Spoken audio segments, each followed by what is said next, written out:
예, 안녕하십니까. 헬로부타 TV 참 좋은 인연입니다. 업보 차별경 강의 시간이 시작되었습니다. 자, 우리 한번 같이 또 교재를 한번 읽어보도록 하겠습니다.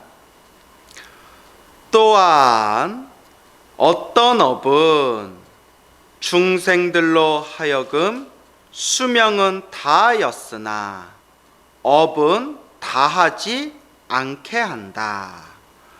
어떤 업은 중생들로 하여금 수명은 다했지만 업은 다하지 않게 한다.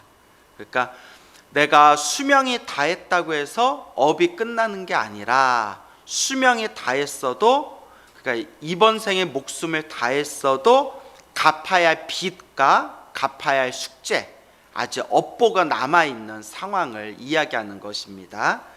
구체적으로 어떤 내용이냐? 자, 또 한번 읽어볼게요.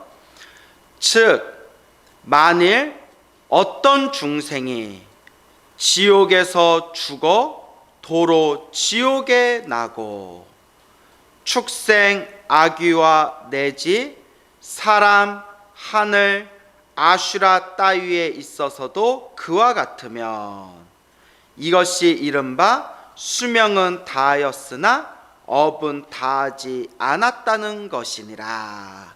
자, 이제 이게 무슨 뜻이냐면, 수명은 다했으나 지옥의 수명이 다하고 아귀의 수명이 다하고 축생의 수명이 다하고 아슈라의 수명이 다하고 인간의 수명이 다하고 천상의 수명이 다하고 이 육도윤회의 수명은 다했으나 똑같이 또 지옥에서 죽은 존재가 또 지옥에 태어나고, 그리고 아귀, 축생, 아슈라, 인간, 천상에 이르기까지 그 존재들이 죽은 뒤에 전생하고 똑같은 세상에 또 태어나면 아직 수명은 다했지만 아직 업이 남아있기 때문에 똑같은 세상에 태어난 것이다. 이렇게 이해하시면 되겠습니다. 그러니까 지옥에 태어난 것도 서러워 죽겠는데, 지옥에 태어났는데 지옥에서 죽은 뒤에 수명이 다한 뒤에 눈 떠보니까 또 지옥이면 정말 미치고 팔짝 뛰겠죠. 그리고 하늘 세계에 태어나서 온갖 즐거움과 행복을 다 누린 뒤에 하늘 세계에서 수명이 다하고 다시 눈 떠보니까 또 하늘 세계에 또 태어나 있으면 와, 정말 무슨 로또 복권에 당첨된 그런 느낌이 들겠죠. 근데 이것도 자기 업이랍니다. 자기 업. 너무나 업장과 업보가 두꺼우면 지옥에서 죽은 뒤에 또 지옥에 태어나고 또 지옥에 태어나고 수없는 생애 동안 지옥의 업을 받아야 되고, 그리고 또 지어놓은 복이 많은 그런 선업과 복을 많이 지은 존재는 하늘세계 태어난 뒤에 하늘세계에서 수명이 다해도 또 하늘세계 태어나고 또 하늘세계 태어나고 또 하늘세계 태어나고. 우리는 사람이지 않습니까? 만약에 우리가 지어놓은 복이 강하면 이제 사람으로 태어났다가 사람의 수명이 다한 뒤에 또 다시 사람으로 태어날 수 있는 그런 행운을 얻게 된다. 어쨌거나 이러한 상황을 이른바 수명은 다했으나 업은 다하지 않았다. 업은 계속 이어지고 있다. 그래서 전생에 태어난 세상에 이번 생에 다시 태어나게 된다. 이번 생에 태어난 세상에 목숨이 다한 뒤에 다음 세상에 또 똑같은 곳에 태어나게 된다.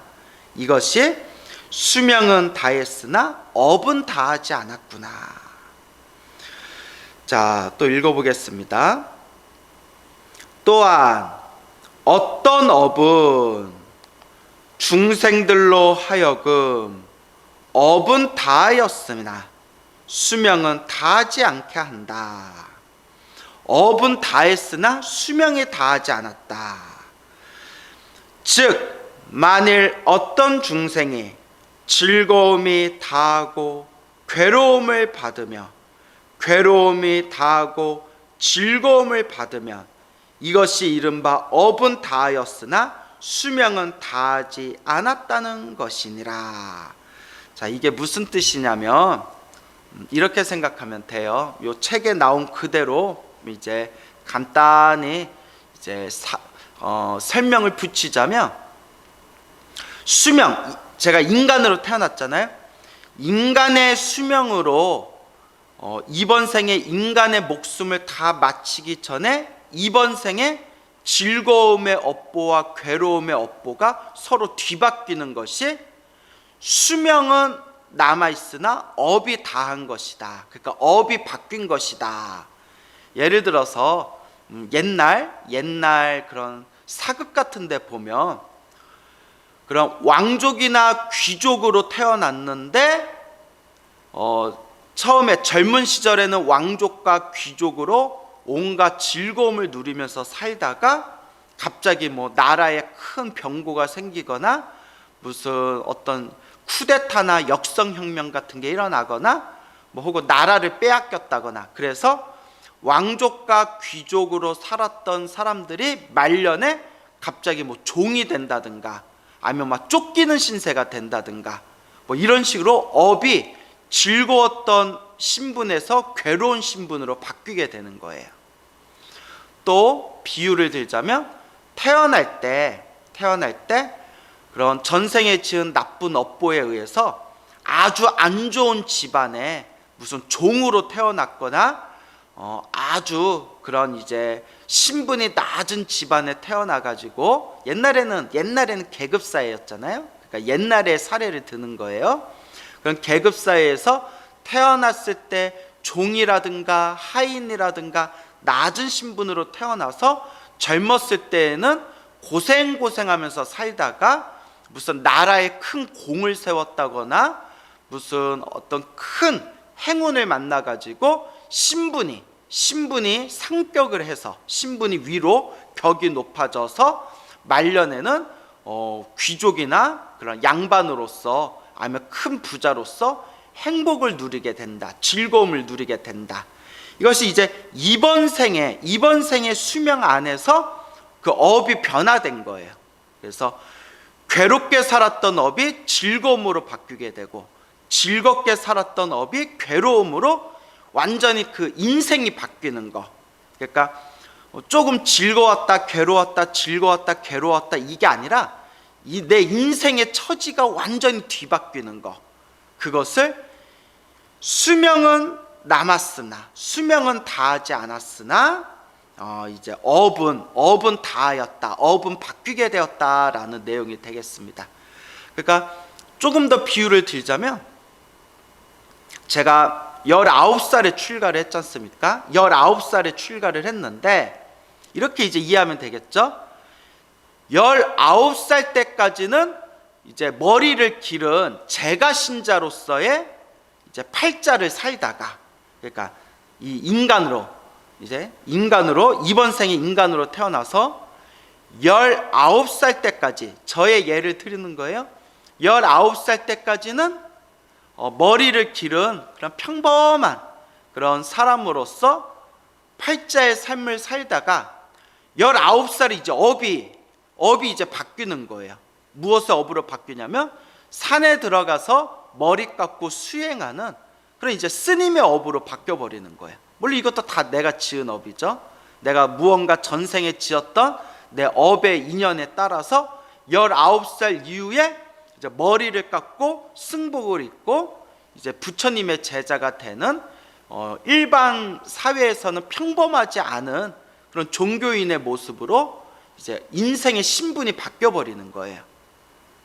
그래서 이와 같이 이번 한 생의 인간으로 태어났지만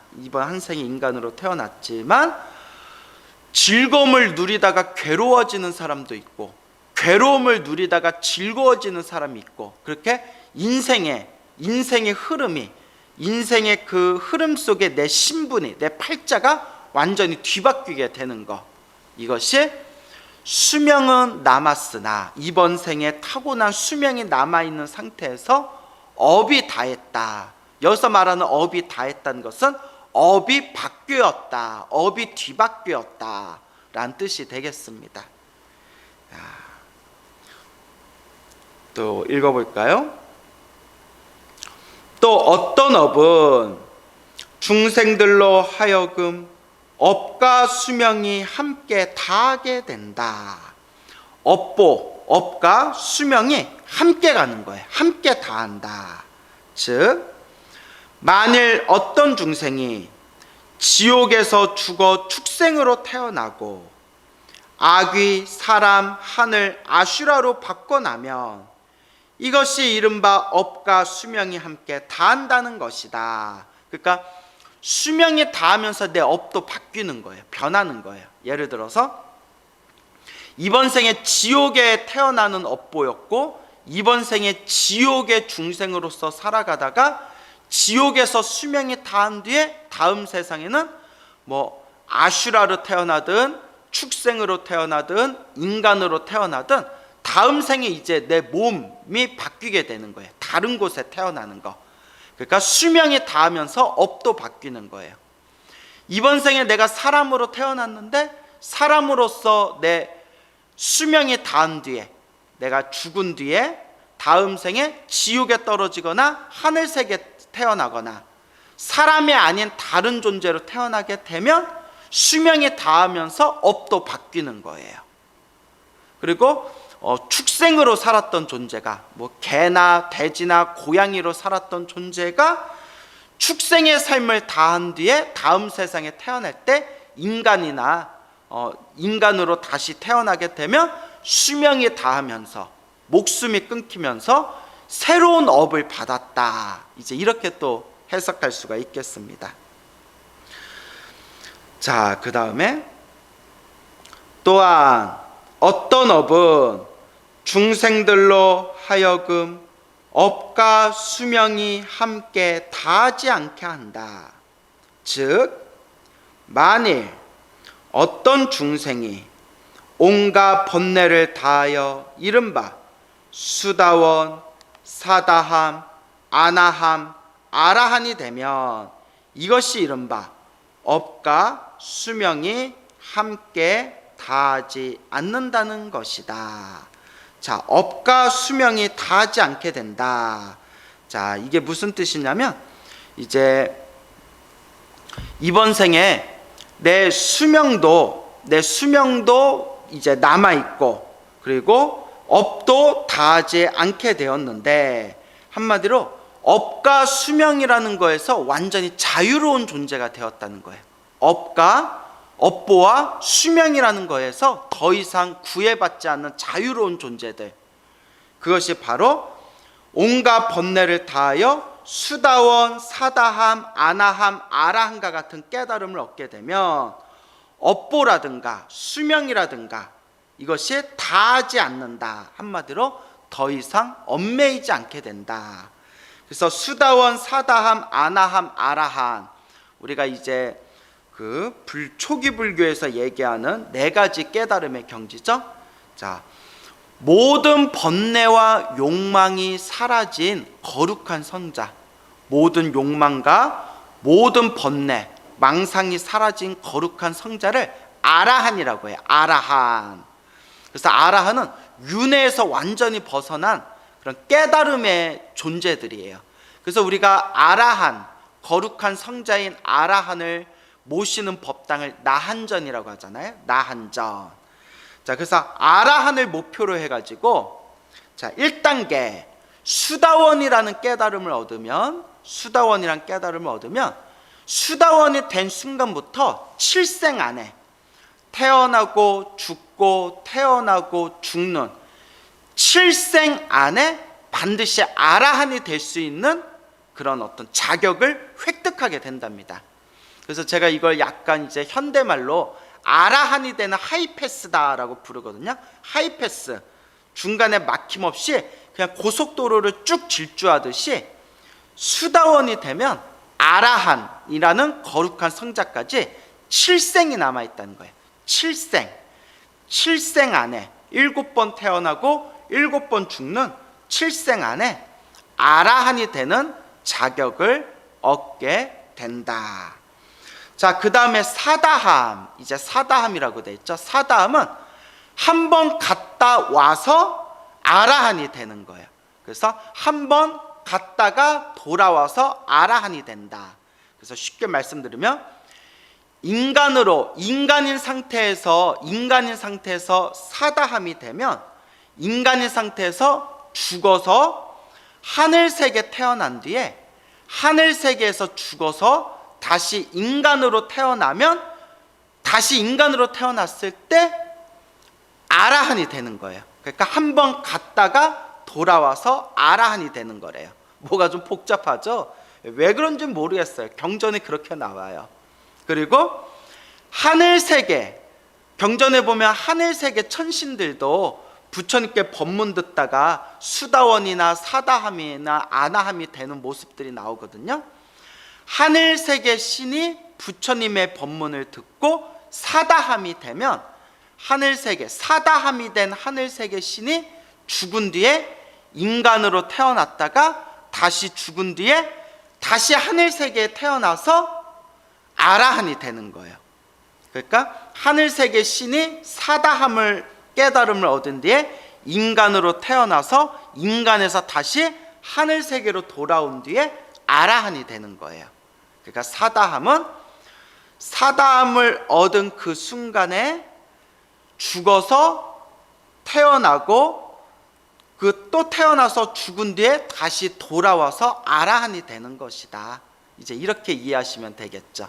그러니까 계산해 보면 3생 안에 아라한이 되는 거네요. 3생 안에, 3생, 이번 생까지 포함해서. 그래서 죽은 뒤에 다시 돌아와서 이제 아라한이 되는 것이 사다함이다. 아나함은 이번 생에 아나함이 되면 다음 생에 무조건 아라한이 되는 거예요. 그래서 이걸 돌아오지 않는다라고 표현해요. 사다함은 한 번은 돌아오잖아요. 사다함은 죽은 뒤에 태어나서 거기서 또 죽은 뒤에 다시 돌아온 뒤에 아라한이 돼서 한번 왕복을 하잖아요. 근데 아나함이 되면, 이번 생에 아나함과를 얻으면 다음 세상에 무조건 아라한이 되는 거예요. 그래서 불환이라고도 표현을 하죠. 불환, 돌아올 환. 그래서 불환가라고도 부르고 있습니다. 자, 그래서 수다원, 사다함, 아나함, 마지막에 이제 아라함, 모든 번뇌와 욕망이 사라진 거룩한 성자. 그래서 수다원과 사다함과 아나함과 아라함 같은 이 거룩한 깨달음을 얻은 존재들을 수명도 다하지 않았고 업도 다하지 않았다라고 이제 업보차별경에서 표현하고 있습니다.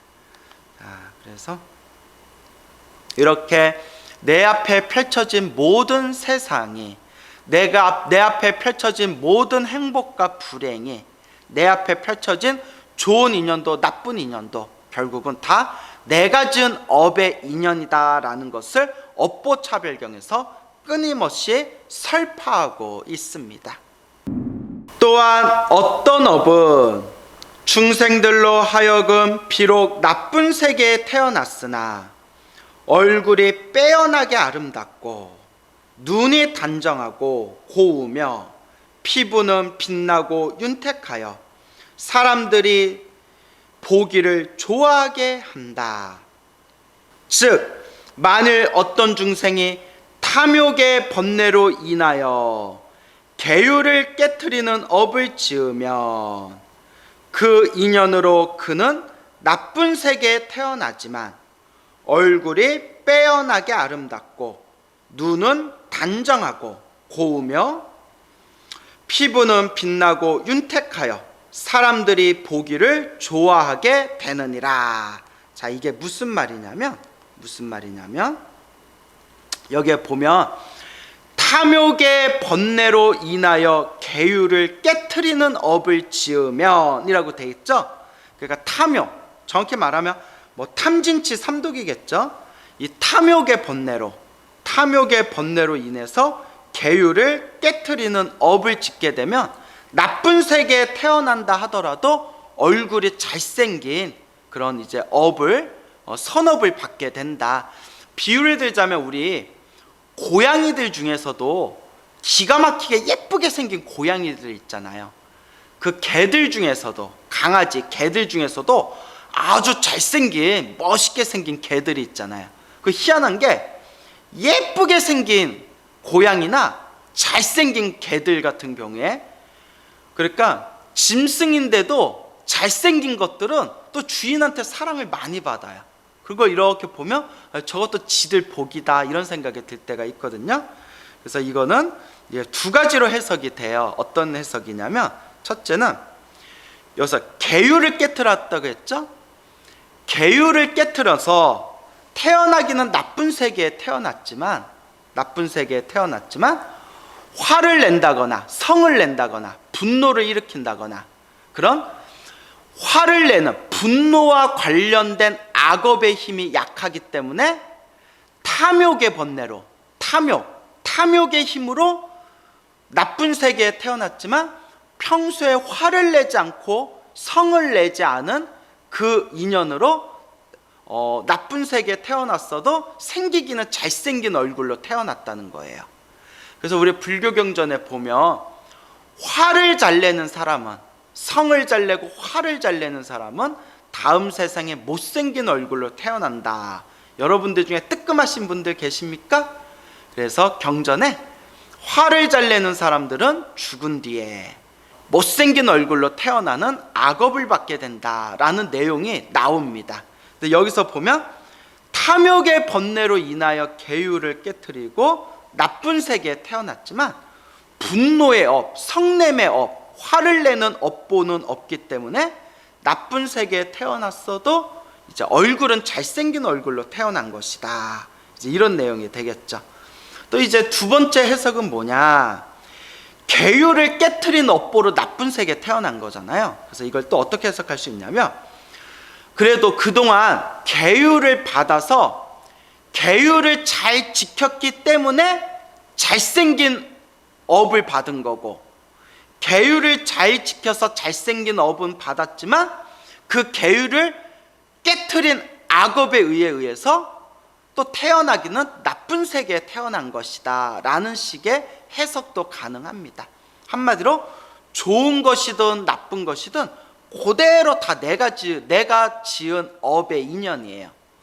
어떤 사람은 몸은 건강한데 얼굴이 못생긴 사람이 있고, 어떤 사람은 얼굴은 잘생겼는데 몸이 병약하고 허약한 사람이 있고, 또 어떤 사람은 돈은 많은데 얼굴이 못생기고 몸이 허약한 사람이 있고, 또 어떤 사람은 몸도 건강하고 얼굴도 잘생겼는데 항상 그 돈 때문에 항상 가난하고 괴로운 사람이 있고, 그러니까 각자가 받는 업보가 다 천차만별이에요. 말 그대로 업보차별, 각자가 지은 업보가 저마다 자기가 지은 업보의 인연대로 온갖 차별이 일어나게 된다.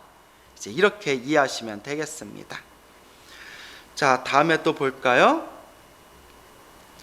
또한 어떤 업은 중생들로 하여금 나쁜 세계에 태어나고도 또 얼굴이 추하고 피부가 거칠어 사람들이 보기를 좋아하지 않게 한다. 그러니까 나쁜 세계에 태어났는데, 나쁜 세계에 태어난 것도 서러워 죽겠는데 나쁜 세계에 태어나서 얼굴까지 못생겼다는 거예요.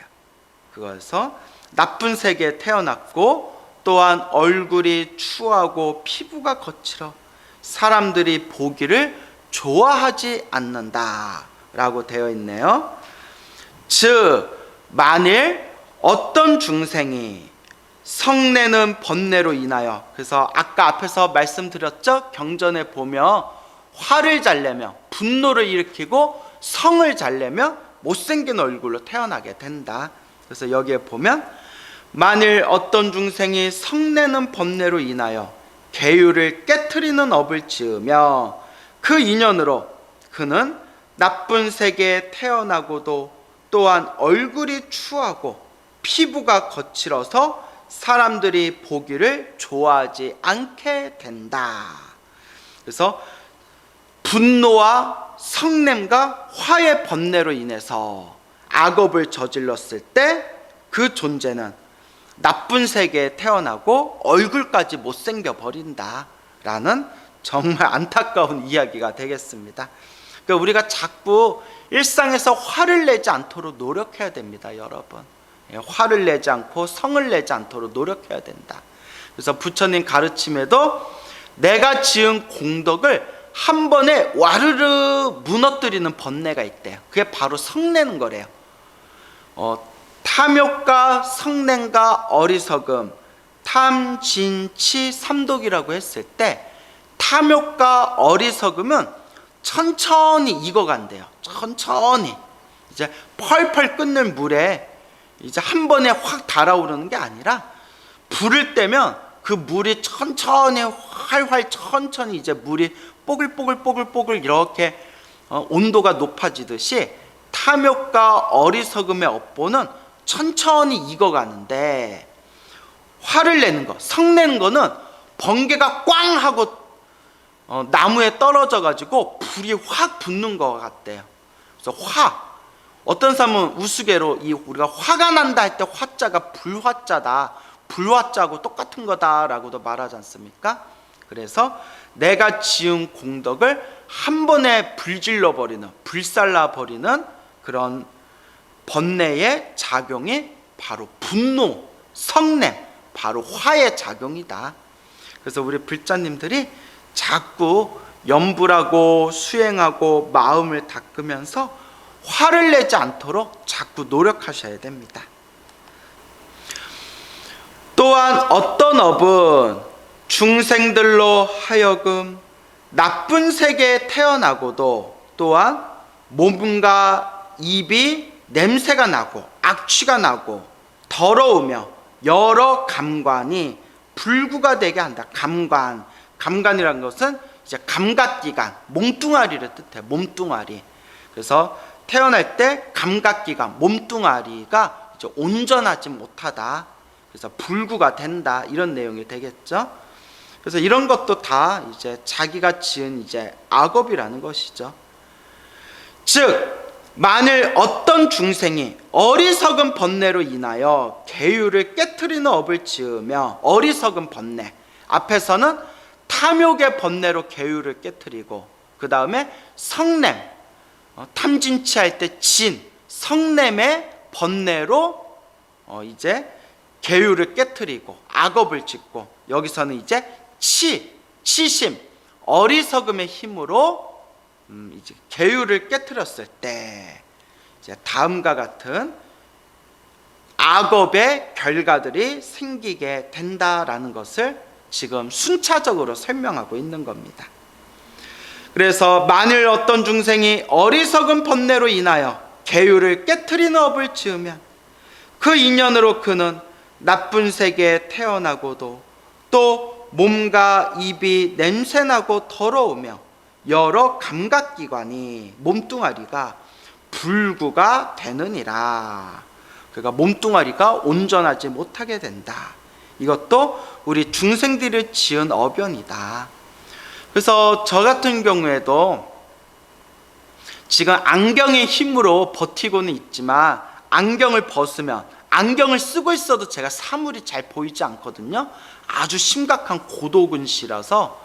그래서 안경을 벗으면 거의 그냥 이렇게 덩어리만 보이지 이렇게 사물이 잘 보이지 않을 정도로 굉장히 이제 시력이 안 좋아요. 그래서 나는 왜 이렇게 시력이 안 좋으나, 왜 이렇게 눈이 안 좋으나, 이런 생각이 들 때마다 내가 과거 전생에 무언가 좋지 않은 악연을 지었나 보다. 그 전생에 지었던 내 업보 때문에 내가 이번 생 이렇게 시력이 안 좋은 그 업의 결과를 받았나 보다. 그러니까 이번 생에 내가 조금 더 열심히 복을 짓고 공덕을 쌓아야 되겠다. 제 스스로 마음을 이렇게 돌리거든요. 그게 맞는지 안 맞는지는 모르겠지만, 중요한 것은 좋은 일이 생기면 좋은 일이 생긴 대로 내가 더 열심히 복을 짓고, 더 열심히 선업을 짓고, 더 열심히 공덕을 쌓아야 되겠다라는 마음을 일으켜야 되고, 나쁜 일이 생기면 나쁜 일이 생기는 대로 내가 과거 전생에 지은 숙제와 빚이 있나 보다. 내가 이번 생에 더 열심히 복과 선업과 공덕을 쌓아야 되겠다라고 명심해야 할 것입니다. 또한 나쁜 바깥세계의 가품을 받게 하는 10가지 업이 있다. 나쁜 바깥세계의 가품, 그러니까 나쁜 바깥세계는 악도를 뜻합니다. 악도, 악한 세상, 악한 세계. 가품을 받는다, 업보를 뜻합니다. 업보, 그러니까 악도의 업보를 받게 하는 10가지 업이 있다. 그 나쁜 10가지 업이 무엇인지 한번 읽어보겠습니다. 즉 만일 어떤 중생이 10가지 선하지 않은 업을 많이 닦아 익히면 어떤 바깥 물건도 모두 두루 갖추지 못하게 된다. 그러니까 한마디로 10가지 선하지 않은 업, 그러니까 10가지 나쁜 업을 많이 지으면, 많이 닦으면 10가지 나쁜 업, 선하지 않은 업을 많이 지으면 한마디로 복이 없다는 거예요. 복이 없다. 어떠한 물건도 모두 두루 갖추지 못하게 된다. 한마디로 복조가리가 없다는 거예요. 복조가리가 없다. 누가 지은 업보에 의해서? 내가 지은 업보에 의해서 복조가리가 없다. 자, 그 복조가리가 없는 10가지의 나쁜 업이 무엇인가? 자, 한번 볼까요? 여러분들 이제 천수경에 다 나오는 내용이에요. 살생중재 금일참회, 투도중재 금일참회, 사음중재 금일참회 하죠? 자, 그래서 10가지랑 첫째는 살생하는 업이다. 살생하는 업. 그것 때문에, 살생하는 업보 때문에 바깥의 가품의 땅이, 그러니까 이제 태어나는 업보의 땅이 소금기가 있고 박하여 어떤 약초도 아무 효험이 없게 된다. 그러니까 아주 그냥 약초도 풀도 제대로 자라지 않은 퍽퍽한 세상에 태어난다는 거예요. 퍽퍽한 세계에 태어나게 된다.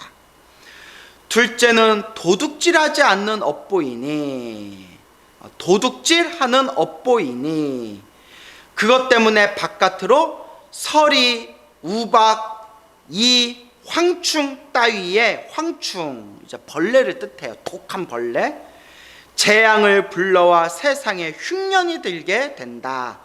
도둑질을 많이 한 업보의 힘에 의해서 막 서리가 쏟아지고 우박이 쏟아지고 이와 벌레 따위가 많은 그런 아주 박복한 흉년이 가득한 그런 세상에 태어나게 된다. 도둑질의 업보 때문에. 셋째는 음행하는 업보이네. 음행, 삿된 음란한 짓을 하는, 뭐 바람을 핀다거나 이런 못된 음란한 짓, 그러니까 건전한 성관계를 갖는 것이 아니라 그런 나쁜 못된 음란한 짓을 하는 그런 음행을 하는 업보이니 그것 때문에 폭풍과 폭우와 온갖 티끌을 불러오게 된다. 온갖 막 폭설이 내리고 폭우가 쏟아지고 폭풍이 오고 티끌, 온갖 먼지가 쏟아지고. 예? 그러면 뭐 요새 우리나라가 황사 때문에 뭐 미치겠잖아요. 예? 황사 때문에 막 미세먼지, 초미세먼지 때문에 막 티끌 먼지 때문에 막 우리 미치겠잖아요. 우리 중생들은 음행을 많이 하기 때문에 이런 업보를 받는 걸까요? 예, 사실 그거는 모르겠어요. 그런 거는 함부로 이제 말하기가, 속단하기가 어렵죠. 왜냐하면 그냥 요새 현대 문명이 발달하면서, 물질 문명이 발달하면서 공장에서 하도 이제 무언가 막 태우고 뭐 새로 만들고 찍어내고 하다 보니까 그런 이제 여러 가지 미세먼지, 뭐 플라스틱, 뭐 초미세먼지, 뭐 이런 것들이 생겨나는 그런 환경적인 문제도 있는데, 다만 업보라는 입장에서 봤을 때 부처님 경전에는 우리가 환경이 좋지 못한 세계에 태어나는 것 자체가 내가 지은 업의 인연이다. 맞죠? 왜냐하면 우리가 정말 선업을 많이 짓고 복을 많이 지은 존재들은 하늘세계에 태어나겠죠? 하늘세계는 맑고 깨끗하잖아요. 맑고 깨끗한 세계가 하늘세계지 않습니까? 어쨌거나 여기서 이제 말하고자 하는 의미는 중생이 살아가는 이 환경, 좋은 환경도 있고 나쁜 환경도 있잖아요.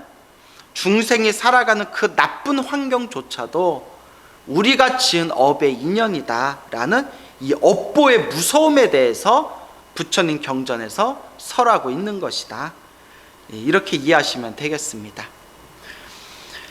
넷째는 거짓말하는 업보이다. 그것 때문에, 거짓말하는 업보 때문에 생겨나는 온갖 바깥 물건이 모두 냄새나고 더럽게 된다. 냄새가 나고 더럽게 된다. 다섯째는 이간질하는 말의 업보이다.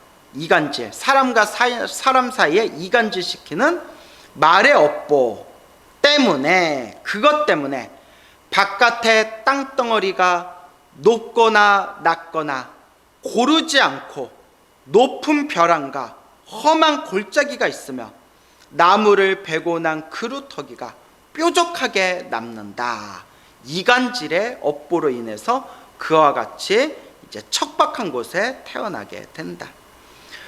여섯째는 나쁜 말의 업보이니, 그 나쁜 말의 업보, 악한 말, 이제 욕설 같은 거예요. 악한 말, 사람의 가슴을 이제 못을 받는, 비수를 꽂는 욕설 같은 악한 말을 뜻하는 겁니다. 악한 그런 나쁜 말 때문에 바깥 가품을 불러일으켜, 바깥 가품, 그러니까 이제 내가 태어나는 세상의 업보를 불러일으켜 기와 쪽과 돌과 모래와 자갈 따위에 거칠고 나쁜 물건이 생겨 가까이 할 수 없게 된다. 그렇게 척박하고 박복한 환경의 세계에 태어나게 된다. 일곱자는 간사하게 말하는 것이니, 간사스럽게 사람을 속이는 말이죠. 사람을 속이는 말, 간사하게 말하는 업보이니 그것 때문에 바깥 가품을 불러일으켜 초목이 우거지고 가시덤불을 무성하게 한다. 자, 여기서는 이제 말의 업보 네 가지가 되겠죠. 거짓말한 업보, 그 다음에 이간질한 업보, 그 다음에 악한 말을 한 업보, 그 다음에 간사하게 속이는 말의 업보. 여덟째는 탐하는 업보이니, 탐욕의 업보이니 그것 때문에 바깥 가품을 불러일으켜, 바깥 가품, 바깥 세상, 그러니까 중생이 살아가는 바깥 세상에 태어나는 업보를 바깥 가품이라고 한 거예요. 바깥 가품, 바깥 세상, 우리 중생이 살아가는 세상의 환경에 업보를 불러일으켜 온갖 농사의 묘목과 종자가 매우 가늘고 약하게 된다. 그러니까 농사가 지어지지 않는 업보이다. 농사가 지어지지 않으니까 어쩌겠어요? 항상 배고픔이 굶주리겠죠. 곡식이 부족해서 배고픔이 굶주린 세상, 그것이 내가 지은 탐욕의 업보이다. 아홉째는 성내는 업보이니, 화를 내고 분노를 일으키고 성내는 업보이니 그것 때문에 바깥 가품을 불러일으켜 모든 나무의 과실이 쓰고 떨게 된다. 그러니까 화를 내는 것은 때떠르마하고 쓰잖아요. 그러니까 내가 화를 낸 그 업보의 힘에 의해서 내가 태어난 세상에 과일이, 곡식이 다 쓰고 맛없고 떨게 된다. 이제 이런 의미가 되겠습니다. 열째는 삿된 소견, 어리석음을 뜻하죠. 삿된 소견, 어리석음의 업보이니 그것 때문에 바깥 가품을 불러일으켜 묘목이, 그러니까 농사지은 혹은 심어놓은 나무들, 그런 묘목이 충실하지 못해 수확이 매우 적게 된다. 수확이 잘 되지 않는다. 이런 10가지 업보로 나쁜 바깥 세계의 가품을 받느니라. 자, 그래서 우리 중생이 죽어서 태어날 때 태어나는 그런 수많은 각각의 여러 가지 특색, 개성이 있는 세계들이 있지 않습니까? 거기서 나쁜 세계에 대해서 지금 10가지 업보의 입장에서 그 나쁜 세계를 이제 서술하고 있는 겁니다. 자, 다음 구절은 그러면 이제 나쁜 세계에 대해서 이야기했으니까 좋은 세계에 대해서 이야기하고 있는 거예요. 좋은 세계에 대해서. 그래서 앞에서 설명한 거와 거의 반복되기 때문에 한번 쭉쭉 읽어보겠습니다. 또한 훌륭한 바깥세계의 가품을 받게 하는 10가지 업이 있다. 훌륭한, 좋은 이 환경의 세계에 태어나는 좋은 업보, 좋은 업보에 10가지 선업이 있다. 10가지 선업. 즉 만일 어떤 중생이 앞에 10가지와 앞에서 말한 나쁜 업보 10가지와 반대되는 10가지 선한 업을 닦으면, 착한 업을 닦으면 10가지 훌륭한 바깥 가품을 받는다는 사실을 알아야 하느니라. 그래서 앞에서 말한 거에 반대예요. 반대. 예, 그래서 별로 어렵지 않죠?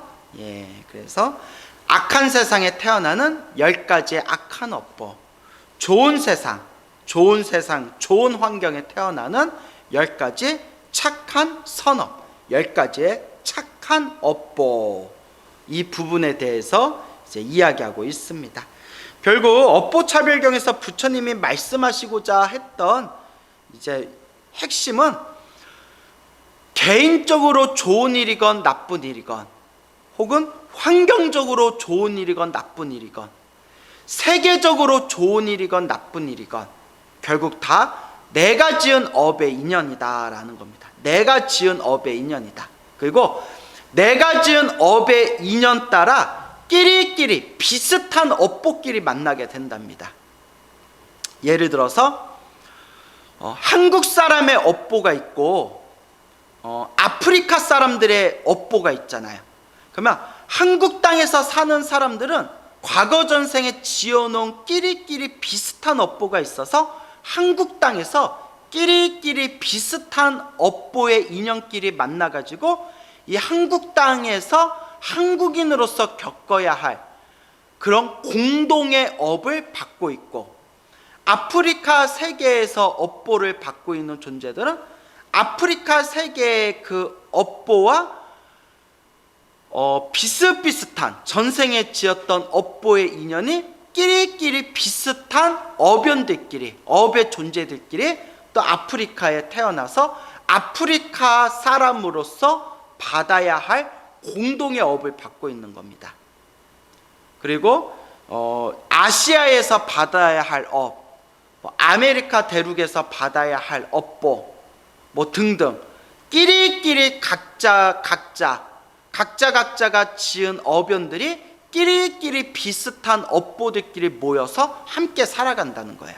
그래서 끼리끼리 만난다라는 말이 여기서도 통하는 겁니다. 그래서 한국인으로서 받아야 할 업보, 다른 민족으로서 받아야 할 업보. 만약에 서울에 지진이 크게 일어났고 부산에는 아무 일이 없었다면 서울 사람의 받아야 할 업보를 끼리끼리 서울 사람들이 자기가 지은 업보의 인연대로 서울 사람이라는 공동의 업보를 받은 것이고, 그렇죠?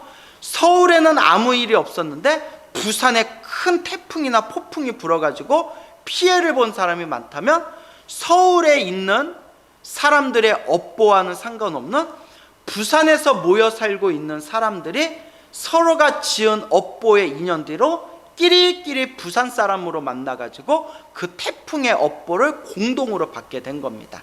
그래서 함께 받는 업을 동업이라고 불러요. 동업, 공동이란 뜻의 동업. 그리고 각자가 받는 업을 별업이라고 불러요. 개별업, 개별적으로 받는 업보다 별업. 그래서 동업과 별업. 그래서 공동으로 받는 업보가 있고 개별적으로 받는 업보가 있어요.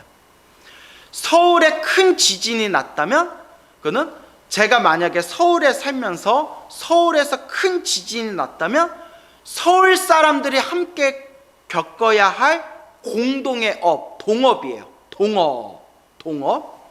근데 서울에서 비가 쏟아졌고 태풍이 불었는데 저는 절에서 편안하게 방 안에 있어가지고 태풍의 피해를 전혀 보지 않았고, 또 서울에 살고 있는 어떤 사람이 이제 버스 타고 길 가다가 태풍 때문에 버스가 빗길에 미끄러져 가지고 버스가 이렇게 발라당 뒤집어져서 혹시 다친 사람이 있다면 그 사람은, 저와 그 사람은 똑같이 서울에서 태풍의 공동의 업을 받았지만 나는 절 안에서 편안하게 앉아서 태풍의 피해를 보지 않았고, 그 사람은 태풍 때문에 버스가 뒤집어져 가지고 이렇게 부딪혀서 이제 다쳤기 때문에 서로의 업이 다른 거예요. 서울에서 똑같이 태풍의 업을 받았지만 이게 별업이에요. 개별적인 업, 각자가 다르게 받았다.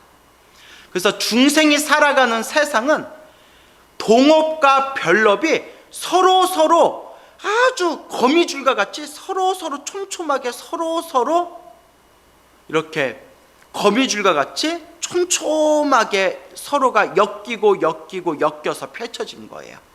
같이 받는 업도 있고 따로 받는 업도 있고, 따로 받는 업도 있고 같이 받는 업도 있고. 그래서 이게 참 복잡합니다. 그래서 옛 선지식들께서도 부처님께서 말씀하신 업보의 인연법에 대해서 설명하실 때, 이 업보의 인연은 거미줄처럼 너무나 촘촘하기 때문에 일반 중생들은 도저히 다 꿰뚫어 볼 수가 없다. 심지어 번뇌와 욕망이 사라진 거룩한 성자 아라한들조차도, 아라한들의 신통력으로라도 이 업보의 인연을 완벽하게 꿰뚫어 볼 수가 없다. 이 거미줄과 같이 촘촘한 업보의 인연을 완벽하게 꿰뚫어 보시는 분은 오직 부처님밖에 안 계신다. 오직 부처님밖에 없다. 이제 이렇게들 이야기를 하십니다. 그래서 우리 앞에 펼쳐진 이 모든 세상, 모든 세계, 내 앞에 펼쳐진 모든 세상과 모든 세계에서 살아가고 있는 우리 중생들의 모습, 이 모든 게 다 내가 지은 업의 인연이다. 이제 이렇게 마음으로 여러분들이 여실하게 꿰뚫어 보면서 항상 선업을 짓도록 노력해야 할 것입니다. 자, 또 한번 볼까요?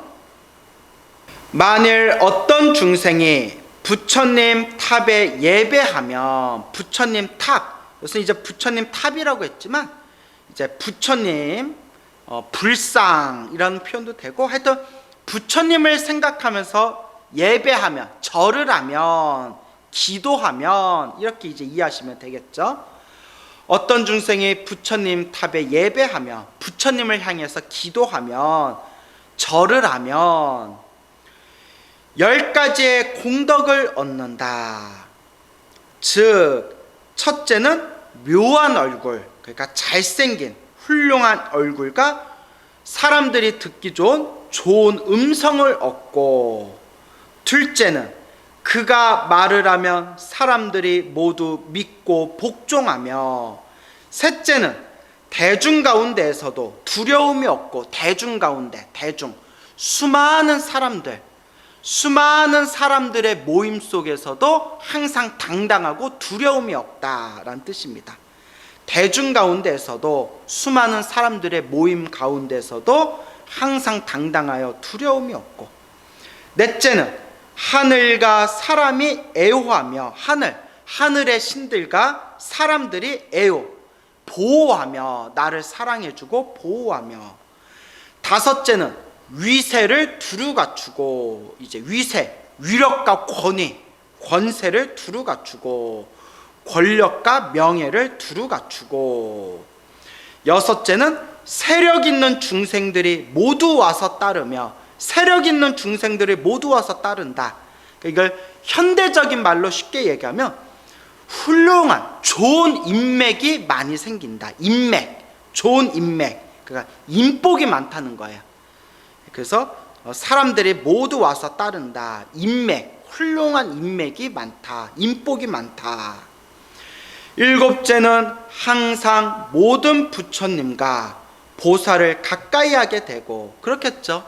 늘 부처님을 생각하면서 절을 하고 기도를 하니까 모든 부처님과 모든 보살님들, 불보살님들을 항상 가까이 할 수가 있고, 여덟째는 큰 복의 가품을 갖추며, 그러니까 복이 많다는 거예요. 우리가 흔히 일이 술술 잘 풀리는 사람들한테 야, 저 사람은 참 복이 많다, 참 복 많은 사람이다 라고 표현하죠. 그래서 늘 부처님을 생각하면서 기도하고 절을 한 공덕으로 큰 복을 얻게 되며, 이런 뜻입니다. 큰 복을 얻게 된다. 아홉째는 목숨을 바치고는 천상에 나고 부처님께 절을 하고 기도를 열심히 한 그 수행 정진의 공덕의 힘으로 목숨을 바치면 어디에 태어나게 된다? 하늘세계, 천상에 태어나게 되고, 열째는 열반을 빨리 증득한다. 자, 여기서 말하는 열반은 모든 번뇌와 욕망이 사라진 깨달음의 세계를 열반이라고 합니다. 우리가 흔히 큰 스님이 돌아가시면, 수행을 많이 하신 큰 스님이 돌아가시면 아무개 스님께서 열반에 드셨습니다 라는 표현을 쓰죠. 그래서 흔히 사람들이 열반에 들었다 하면 죽었다라는 죽음을 의미하는 그런 언어로서 사람들이 이해하는데, 열반의 원래 뜻은 죽는다라는 뜻이 아니라, 원래 그 불교 사전에서 열반의 사전적 정의를 찾아보면 열반의 가장 기초적인 뜻은 탐욕과 성냄과 어리석음, 탐진치, 삼독, 번뇌와 욕망이 사라진 깨달음의 세계, 그걸 이제 열반이라고 부릅니다. 그래서 생사윤회, 태어나고 죽고 태어나고 죽는 생사윤회, 윤회에서 벗어난 깨달음의 세계를 열반이라고 부릅니다. 그래서 열반을 빨리 증득하게 된다, 빨리 깨달음을 얻게 된다, 이렇게 이해하시면 되겠습니다. 이것이 이른바 부처님 탑에 예배하면, 그래서 부처님 탑이라고 돼 있지만, 자, 옛날에는 왜 부처님 탑이라고 하냐면, 옛날에는 탑이라는 것이, 옛날에는 부처님의 사리를 모셔놓은 곳을 탑이라고 했대요. 부처님의 사리를 모셔놓은 곳을 탑이라고 부릅니다. 근데 지금은 부처님 사리 구하기가 너무 힘들잖아요. 그래서 우리나라에서는 부처님의 사리를 모셔놓은 곳을 정멸보궁이라고 부르죠. 그래서 뭐 우리나라의 5대 정멸보궁해서 뭐 봉정암, 뭐 오대산, 상원사 뭐 정멸보궁, 뭐 사자산, 법풍사 정멸보궁, 뭐 이래서 5대 정멸보궁이 있지 않습니까? 그리고 부처님의 사리를 모셔놓은 곳을 정멸보궁이라고 부르고, 그리고 우리나라는 탑이라고 하면 탑에다가 꼭 이렇게 사리가 귀하니까 다 사리를 넣을 수 없잖아요. 그래서 부처님의 경전을 대신 모셔요. 뭐 금강경이든 법화경이든 화엄경이든 부처님의 경전을 탑에다 모시는 곳을 이제 한국 불교에서는 사리를 모시면 정멸보궁, 부처님의 불상이나 부처님의 경전을 모셔놓으면 탑이라고 이제 부르죠. 근데 원래 인도에서는 우리가 이렇게 불교 공부를 하면, 원래 옛날 기록에 보면 원래 인도에서는 부처님의 사리를 모셔놓은 곳을 탑이라고 불렀다. 그러니까 여기서 부처님 탑에 예배하면 이라는 것은 이제 부처님 사리를 모셔놓은 성스러운 곳에서 절을 올리면, 기도하면 이라고도 해석할 수 있고, 요새 의미로 확장해서 해석하면 부처님 앞에서, 불상 같은 부처님 앞에서, 부처님 도량에서, 뭐 정멸보궁에서 마음으로 부처님을 생각하면서 절을 하고 기도하면 이라고 확장해서 해석할 수가 있습니다. 이와 같은 10가지 공덕을 얻는다는 것이니라 라는 의미가 되겠네요. 그러니까 여러분, 우리가 열심히 기도하고 염불하고 복을 지어야 됩니다. 항상 명심하셔야 됩니다. 내가 인생을 살아가면서 힘들고 괴롭고 답답하다는 것은 그만큼 전생에 닦아놓은 게 없기 때문이고, 그만큼 전생에 복을 짓지 않고 팍복하게 살았기 때문입니다. 그러니까 이번 생이라도 열심히 염불하고 기도하고 수행하고 복과 선업과 공덕을 닦아야 한다라는 것을 마음에 꼭 명심하시길 바랍니다.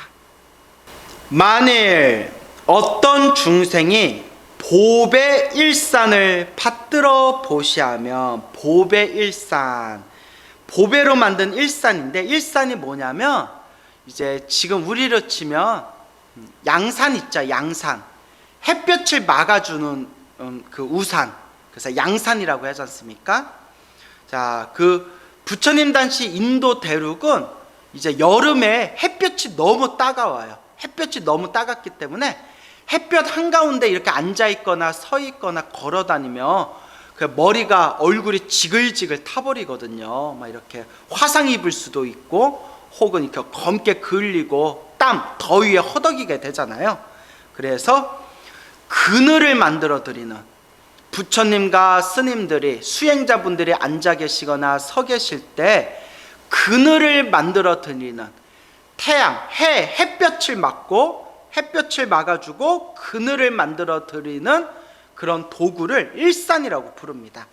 그래서 여기서 말하는 일산의 의미는 이제 수행자를 편안하게 해드리면, 이런 식으로 확장 해석이 되겠죠. 자, 이제 어려운 내용이 없어서 쭉쭉 읽어볼게요.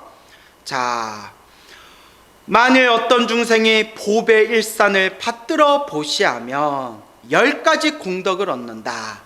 첫째는 세상에 살되 일산처럼 중생들을 덮어 보호하고, 둘째는 몸과 마음이 안온하여, 평온하여 라는 뜻입니다. 편안하고 평온하여, 아무 애태움이 없으며 아무런 답답함이 없으며, 셋째는 모두가 존경하여 감히 업신여기는 자가 없고, 넷째는 큰 위세가 있으며 위력과 권세가 있으며 권력과 명예가 있으며, 다섯째는 항상 부처님과 보살같이 큰 위덕이 있는 이를 가까이하여 그 권속이 되고, 그러니까 항상 불보살님을 가까이 할 수 있다, 이런 뜻이 되겠죠. 불보살님과 같은 훌륭하신 분들을 가까이 할 수 있다. 여섯째는 늘 전륜성왕이 되며, 전륜성왕은 한마디로 세상을 평화롭게 다스리는 훌륭한 황제를 전륜성왕이라고 합니다. 경전에 나오죠. 세상을 평화롭게 다스리는 훌륭한 황제, 그래서 이제 전륜성왕이 되며, 일곱째는 항상 우두머리가 되어 착한 업을 닦아 익히고, 항상 우두머리가 된다는 것은 항상 높은 지위에 오르는 리더가 된다는 겁니다. 항상 높은 지위에 이르는 리더가 되어서 또 착한 업, 선업을 닦아 익히게 되고, 여덟째는 큰 복의 가품을 갖추며, 아홉째는 목숨을 마치고는 하늘세계 천상에 나고, 열째는 열반, 앞에서 다 설명드렸죠?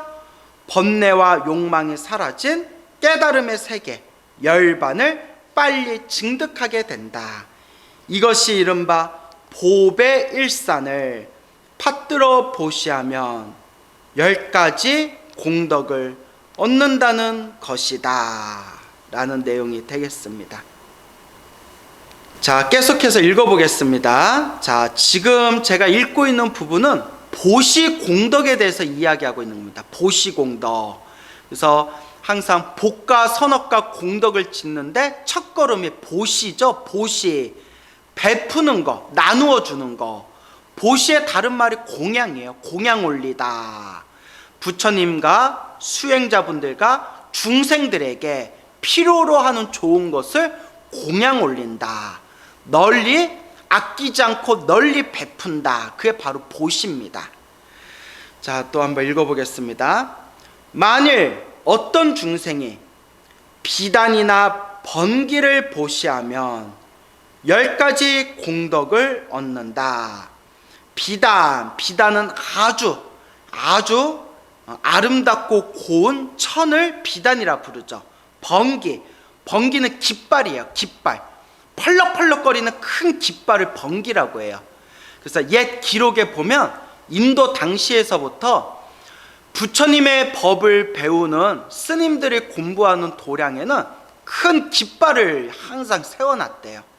왜냐하면 큰 깃발에다가 부처님의 가르침, 경전의 말씀이나 부처님의 신묘한 에너지가 담겨져 있는 주문을 깃발에다가 이렇게 이제 새겨 넣는데요. 그래서 하늘 위에다가 그 깃발을 올려놓으면 바람에 펄럭펄럭거릴 때마다 그 깃발에다가 적어놓은 부처님의 말씀과 부처님의 주문, 진언이 펄럭이는 바람의 기운을 따라서 세상에 널리 퍼지기를, 부처님의 가르침과 부처님의 그 신묘한 에너지가 세상에 널리 중생들에게 퍼지기를 발언하면서 그렇게 깃발을 이렇게 사찰 곳곳에다가 세워놨대요. 그래서 지금도 저 티베트 사원에 가면, 티베트 불교 아시죠? 티베트 사원에 가보면 사원마다 그런 깃발, 큰 깃발이나 작은 깃발 같은 걸 막 이렇게 주렁주렁 달아놓은 것을 지금도 찾아볼 수가 있습니다. 그래서 어떤 중생이 비단이나 번기를 보시하면, 깃발을 보시하면 이라는 뜻은 부처님의 도량, 이 스님들이 살고 있는 부처님의 도량을 이렇게 장엄하면, 아름답게 장식하면 이란 뜻으로 이해하시면 되겠습니다. 어떤 중생이 비단이나 번기, 깃발 같은 것을 보시해서 부처님의 도량을 아름답게 장식하면 10가지 공덕을 얻는다. 첫째는 세상에 살되 번기와 같아서, 그 부처님의 말씀이 적어놓은 그런 화려한 깃발과 같아서 국왕, 대신, 친우, 친한 벗이죠. 친우, 지인들이, 주변 사람들이 공경하며 공양하고, 나를 공양하고 공경한다는 거예요. 내가 지은 선업, 내가 지은 복의 힘에 의해서 수많은 사람들이 나를 공양하고 공경할 것이고, 둘째는 큰 부자가 되어 자유로이 많은 재물을 가지며, 셋째는 좋은 이름이, 명성이, 명예가 널리 퍼져 모든 지방에, 여러 지방에, 세상에 널리 퍼지고 두루하고, 넷째는 얼굴이 단정하고 수명이 길며, 다섯째는 어디서 살거나 보시하는 행위 견고하고, 그러니까 어디서 살거나 어디에 있든 이렇게 보시하면서 복짓는 것이 견고하다, 아주 튼튼하게, 탄탄하게 이제 습관이 된다는 거예요. 그러니까 쉽게 말하면 항상 보시하면서 복짓기를 좋아하며, 이렇게 이해하시면 되겠네요. 항상 보시하면서 복짓기를 좋아하며, 여섯째는 큰 명예, 명성이 있으며, 큰 명예가 있으며, 일곱째는 큰 위덕이 있고, 큰 권력, 큰 위덕, 권력이 있고, 여덟째는 높은 종족으로 태어나며, 옛날 부처님 당시에는 계급사회였잖아요. 계급사회. 그러니까 높은 종족으로 태어나며 라는 것은 훌륭한 계급, 아주 좋은 가문에 태어나며, 이렇게 이해하시면 되겠죠. 높은 가문, 좋은 훌륭한 가문에 태어나며, 아홉째는 몸이 무너지고, 그러니까 몸이 무너지고 목숨이 끝난 뒤에, 몸이 무너지고 목숨이 끝난 뒤에, 그러니까 쉽게 말하면 죽은 뒤에, 수명이 다하여 죽은 뒤에 하늘세계, 천상에 태어나고, 열째는 열반, 모든 번뇌와 욕망이 사라진 열반을 빨리 증득, 얻게 된다. 이것이 이른바 비단이나 번기를 보시하면 10가지 공덕을 얻는다는 것이니라 라는 보시공덕에 대해서 설하고 있는 내용들이겠습니다.